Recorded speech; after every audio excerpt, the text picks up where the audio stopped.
Get out! My mother-in-law, Catherine's harsh voice pierced the air. When my husband was transferred abroad, she kicked me and my daughter out of the house. With no place to go, I ended up at the park, holding my 2-year-old daughter, feeling lost and unsure of what to do next. Suddenly, police officers surrounded us. "Please come with us," they said. Soaked in the rain and shivering from the cold, I followed them to the police station, where I found an unexpected person waiting for me. "I'm Emma, turning 35 this year. I met my husband Bob at work, and after a year of dating, we got married. I quit my job when we tied the knot, and 2 years ago, our daughter Lily was born. Right now, we all live together with my mother-in-law, Catherine.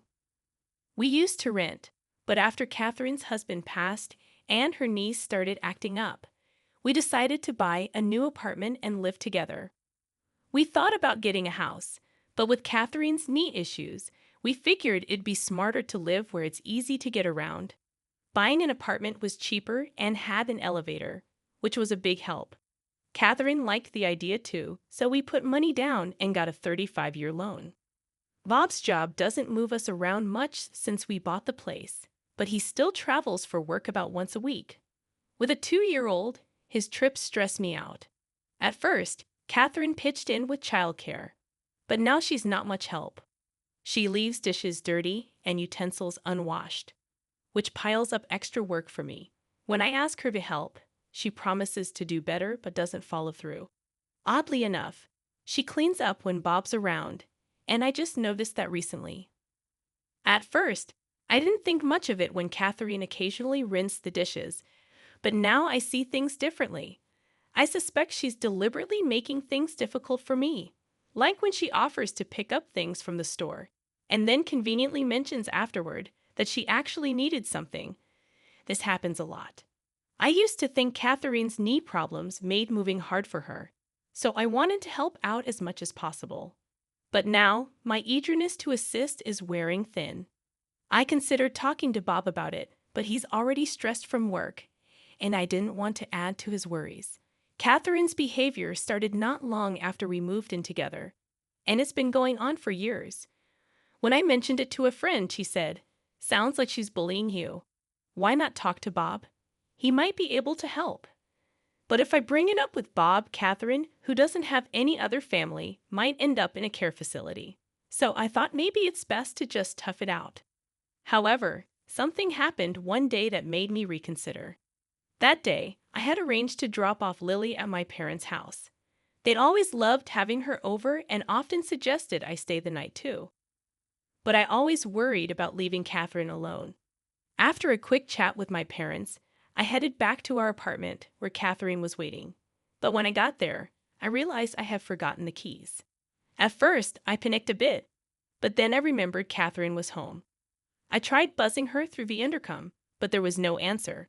I waited outside, thinking she might have gone out, but she didn't return. As it got darker, I decided to follow another resident into the building.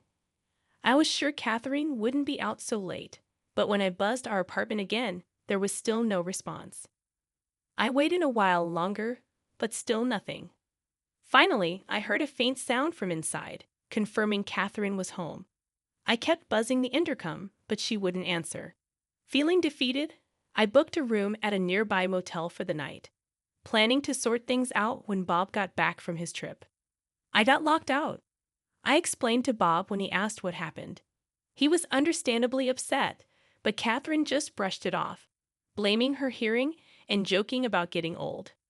Relieved to be back inside, I grabbed my keys and went to pick up Lily from my parents' house. They offered their support, saying I could always come back if things got too tough. Their comforting words brought tears to my eyes, but I quickly composed myself before heading home with Lily. For a while, things seemed okay with Catherine. Then, unexpectedly, Bob's international transfer was confirmed. A permanent move, not just a business trip. We just bought a place, and now this international assignment. What should we do? Bob asked me. I hesitated, considering the stress it might bring to Lily, but ultimately decided it was best for us to stay in the U.S. Soon after, Bob had to leave for Europe. Although he was concerned, work kept him occupied, leaving me, Lily, and Catherine to navigate life together. Living with Catherine took a turn for the worse once Bob left for Europe, just as I expected. Her attitude shifted drastically. On a stormy day, when it was unsafe to go outside, Catherine blindsided me with a shocking request. "Now that Bob's away, wouldn't it be best if you and Lily found somewhere else to live?" she said bluntly. "Excuse me? What are you saying?" I couldn't believe what I was hearing. "I'd prefer to have the place to myself. I can't relax with strangers around. So if you could leave as soon as possible, that would be great," she replied, showing no remorse. I was stunned by Catherine's nerve. Despite not being blood-related, I had always treated her like family, doing my best to make our living situation comfortable. But to her, it seemed we were just unwanted guests. As I contemplated packing up and returning to my parents' house, Catherine's next words cut deep. "Why are you still here? Just leave already," she demanded, showing no mercy. Before I knew it, Lily and I were standing outside our own home, dressed only for indoors, as Catherine slammed the door shut behind us. No matter how hard I knocked, she refused to open it. Lost and stranded, I took Lily to a nearby park for shelter from the pouring rain. Without my wallet or phone, which were inside the house, I felt utterly helpless, unsure of our next move. Exhausted and freezing, I tried to keep us warm as we huddled together. With nightfall approaching and the cold setting in, I feared we might fall ill. Desperate for help, I considered the long walk to my parents' house, despite the distance. As I weighed our options, I noticed two faint lights in the distance. Squinting through the rain, I realized they were police officers approaching. Before I could decide what to do, one of them called out to me. "Are you Emma? And is this little one Lily?" the officer asked, catching me off guard with his knowledge of our names. I nodded weakly, confirming our identities. "Please come with us to the station," the officer requested, and I couldn't help but wonder why they were taking us there. Lily and I obediently got into the patrol car, grateful for the large towels the officers provided to shield us from the cold and rain. As we shivered in the backseat, I couldn't shake off my curiosity. "How did you know where to find us?" I asked, hoping for some answers.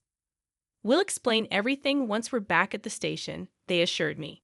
Exhausted, I soon drifted off to sleep, only to awaken later to find ourselves at the police station. Following the officers inside, I was taken aback to see Catherine and my uncle waiting for us.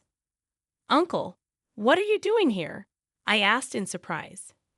"Bob contacted me. He suspected you might be having trouble with his mom, especially since he's overseas," my uncle explained, shedding some light on the situation.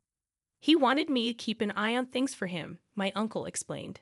Apparently, Bob had discussed this issue with him before, expressing his concern about not being able to be there himself while he was overseas. My uncle had spotted us in the rain earlier that day and had considered taking us in himself. However, he found Catherine's actions extreme, so he decided to report it to the police. That's why the officers knew where to find us and came to our rescue. Catherine had also been summoned to the police station, where she sat glaring at me, seemingly unaware of the reason for her presence. "Why do I have to be here? My knee is acting up, you know. If Bob were here, none of this would be happening," Catherine argued. Little did she know that this entire situation had unfolded because of Bob reaching out to my uncle for help. During discussions with the police, it became evident that the situation might have legal implications. As a result, I was advised to consider hiring an attorney to navigate the complexities ahead. "An attorney? That's an overreaction. I just locked the door, that's all. I didn't do anything else," Catherine protested. "Do you even realize what you've done? You threw Emma and a little child out in torrential rain. That's not something forgivable," my uncle defended us, emphasizing the severity of Catherine's actions and asserting my rightful ownership of the house. "That's impossible. Bob is the head of the household. He's the rightful owner. Now that he's not here, it should be mine," Catherine insisted, misunderstanding the ownership status. In truth, my uncle, who works in real estate, had facilitated a great deal on a condo for us, and Bob had recommended putting it under my name. Following my uncle's guidance, I decided to seek legal advice. The lawyer explained that evicting Catherine would be challenging and suggested considering placement in a care facility. I immediately called Bob to update him on the situation. He hadn't anticipated the severity of the issue and expressed his desire to return from Japan to address it properly, considering placing Catherine in a facility. Unaware of the unfolding developments, Catherine, despite being at the police station, nonchalantly snacked on crackers. Unable to return home with Catherine, I sought refuge at my parents' house until Bob's return. With a week before his arrival, I had time to reflect on our options. If Bob wouldn't support me, then divorce seemed the only option, I lamented, regretting my delay in seeking advice.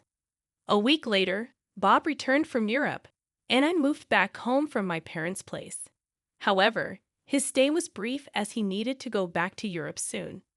With limited time in Japan, we had to discuss our next steps. I'd heard some things from Emma's uncle. Is all of that true? Bob inquired as soon as we were together. Catherine adamantly denied any wrongdoing, insisting it was all lies and accusing me of plotting against her. Surprisingly, Bob seemed inclined to consider Catherine's perspective. Do you have any evidence to prove Emma's plotting something? Bob asked, seeking clarity. Evidence? Of course not. Emma, do you have any evidence? I admitted I hadn't been able to keep track of things due to my busy work schedule. Uncertain of whom to believe, I handed Bob a voice recorder I had with me. What's this? Bob questioned as I handed it to him. I explained that it contained recordings of Catherine's harsh words and her eviction of me from the house. As Bob listened to the recordings, he heard Catherine's disparaging remarks about me, questioning why he even married me. Catherine quickly began to defend herself upon hearing the playback. This is taken out of context. Everyone has their moments, right? I was just frustrated at that time. But it was just this once. Catherine attempted to downplay her actions, but the voice recorder played a relentless stream of verbal abuse, revealing countless instances of mistreatment, some not even captured on the device. Bob's hand trembled with tension and anger as he held the recorder, while Catherine appeared guilt-ridden. Mom, what is this about? Bob demanded an explanation, but Catherine remained silent. If you won't answer, then I can only assume this is all true. If so, I need to prioritize Emma and Lily's safety. You understand that, right? Bob's anger was palpable, a side of him I had never seen before. Catherine, seemingly realizing the severity of the situation, cowered in fear, unable to respond. In the ensuing discussions before Bob's return to Europe, I made it clear that I could no longer live with Catherine, especially with Lily in the picture. Bob seemed to agree, leaning towards the idea of placing Catherine in a care facility. However, Catherine vehemently opposed the suggestion, complicating matters further. Regardless, I decided to sell the house, so you can't stay here anymore. If you don't want to go to the facility, you'll need to find another place, Bob announced firmly. How dare you decide this on your own? I won't allow you to sell the house. Catherine protested vehemently, but the decision was made. Lily and I had already chosen to move to Europe, as Bob regretted not being more present for his family and was determined to make amends moving forward. Although I had reservations about moving abroad, knowing that Bob would be with us provided some comfort. Plus, I thought it would be beneficial for Lily, who was only 2, to immerse herself in a new environment and practice her communication skills in Europe. Therefore, selling the condo, which still had a mortgage, was the only viable option. Leaving it as it was would burden Catherine with the mortgage payments, which she couldn't afford on her fixed income. Considering her future prospects, it was essential for someone to be available to support her. Despite our best efforts, Catherine refused to move into a care facility voluntarily, so we had no choice but to arrange for her admission forcibly. I'm sorry, but I have to head back to Europe. Could you take care of any necessary procedures here? Bob asked before departing. With assistance from friends and family, I managed to complete the process of admitting Catherine into the facility. The staff there kept me informed about her condition, but it seemed she was struggling. While it would be understandable if she were simply feeling down, she was reportedly making things difficult for the staff and other residents. Before leaving for Europe, I visited Catherine to check on her well-being. However, she lashed out at me, accusing me of imprisoning her in the facility. She also vented her frustrations to the staff, criticizing the food, accommodations, and other residents. Despite apologizing to the staff for her behavior, they reassured me, saying they were accustomed to handling such situations. Despite the challenges and the mistreatment I had endured from Catherine during our time living together, I couldn't help but feel anxious as I embarked on my journey to Europe. Upon arriving in Paris, Bob greeted me at the airport, and we made our way to the apartment we had rented. While they say rents in Paris are steep compared to Texas, Bob's company provides a housing allowance, which allowed us to find a spacious and affordable place.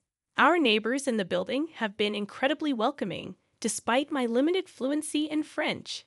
Just yesterday, one neighbor shared some wine and cheese with me, and in return, I offered them some homemade mac and cheese. In the meantime, I'm gradually picking up French alongside my daughter Lily, recognizing the limitations of self-study. I've also enrolled in a language school, where I've met other Americans new to France and formed some great friendships. Back in the States, my worries about Catherine often overshadowed my enjoyment of outings with friends. But here in Paris, I can savor leisurely lunches and fully embrace the city's charm. My main concern now is Lily, who is still too young for kindergarten. Typically, children here start kindergarten at 5, so I'm hopeful she'll pick up enough French by then. Thankfully, Lily seems to be adapting quickly. As Lily grows older and approaches preschool age, I'm considering re-entering the workforce. While Bob supports me staying at home, living in Paris has sparked a desire for new opportunities. Witnessing the ambition and confidence of people here has inspired me. I've even befriended a waitress at a nearby cafe who hinted at a potential job opportunity there. The cafe is popular among both Americans and locals learning English, presenting a promising avenue for me. Despite the challenges ahead, our move to France has strengthened the bond between Bob and me. I feel more empowered to express my feelings, and I'm confident that we'll face whatever comes our way as a family. Right now, I've never felt happier in my life.